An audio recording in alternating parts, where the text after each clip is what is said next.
আমি ছিলাম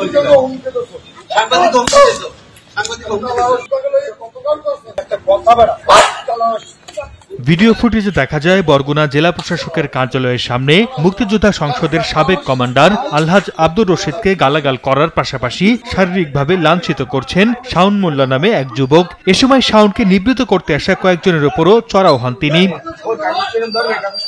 ভুক্তভোগী বীর মুক্তিযোদ্ধা আব্দুর রশিদের অভিযোগ, ব্যক্তিগত কাজে রোববার দুপুরে বরগুনা জেলা প্রশাসকের কার্যালয়ে যান তিনি।